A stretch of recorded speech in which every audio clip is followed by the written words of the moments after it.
नमस्कार। आप सबको मेरा प्यारा प्यार भरा अभिनंदन। मुझसे कई बार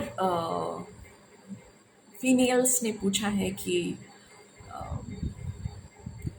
मेरे बॉयफ्रेंड का किसी और के साथ कुछ है तो नहीं, या is my husband is having extra marital affair, could you please help me in that to identify it.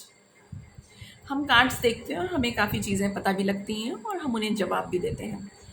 पर मैं एक छोटा सा पर्सपेक्टिव आपको बताना चाहूँगी। जब किसी को गुस्सा आता है और अगर हम उसे बोलें कि बेटा आपको गुस्सा बहुत आता है, that person becomes even more angrier, क्योंकि उसको एक वैलिडेशन मिल गया है कि हाँ भाई मुझे गुस्सा आता है एंड मैं तो गुस्सा करूँगा, एंड दे लूज टेम्पर। लेकिन उसी वक्त अगर हम उस बच्चे को या उस इंसान को ये बोलना शुरू कर दें कि गुस्सा आता था, अब बहुत कंट्रोल्ड है, देखिए उनके अंदर चेंज कैसे आता है। ये एक साइकोलॉजिकल गेम है, या कह लीजिए साइकोलॉजी की बात है। जो आप थ्रेशहोल्ड देते रहेंगे, जो आप बेसिकली पीछे से बोलते रहेंगे, वो चीज़ इंसान अपने जीवन में करता जाता है। तो दिस इज़ वेरी इम्पॉर्टेंट कि हम सही इनपुट्स दें लोगों को, और जो इनपुट सही नहीं है, जो हमारे अंदर खामियां हैं उसको हाईलाइट करने के बजाय जो हमारे अंदर खूबियां होनी चाहिए उस चीज़ को हाईलाइट करें। अब आप कहेंगे कि आप तो झूठ बोलने को कह रही हैं, बट ऐसा नहीं है। जिस इंसान को गुस्सा आता है उसे ज़रूरी नहीं कि हमेशा गुस्सा आता हो।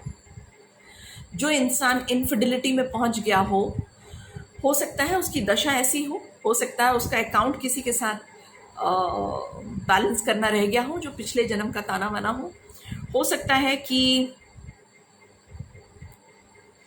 उसकी दशा ऐसी हो या उसके प्लानिटरी पोजीशंस ऐसी हो कि that person is getting involve with someone.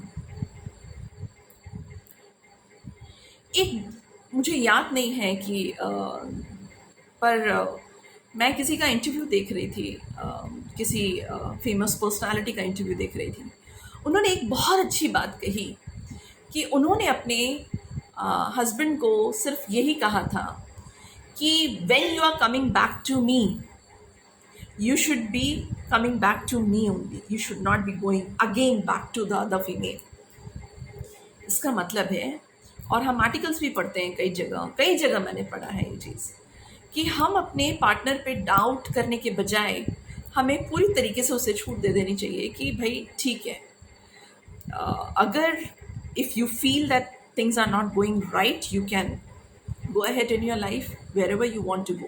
But if you are feeling, or if you're thinking of coming back to me again and again like you're doing it right now, then you have to come back only once you are completely released by the other person. So this is something is basically clearing out the blockages in someone's life which is being created। जो thought process है, जो सवाल है हमारे अंदर, उसके solutions निकालने के बाद इस स्टेज में इंसान पहुंचता है। तो you are actually helping the other person to grow enough to understand that see I am not, मैं आपको बांध के नहीं रखना चाहती। I am just allowing you to go ahead and live your life completely wherever the way you want to live, and come back only when you feel that you are ready for it. So come back only, ये choice है आपके पास, आप accept करना चाहती हैं या आप accept करना नहीं चाहती हैं। अगर आप एक्सेप्ट करना नहीं चाहती हैं then that's fine, then that's your decision.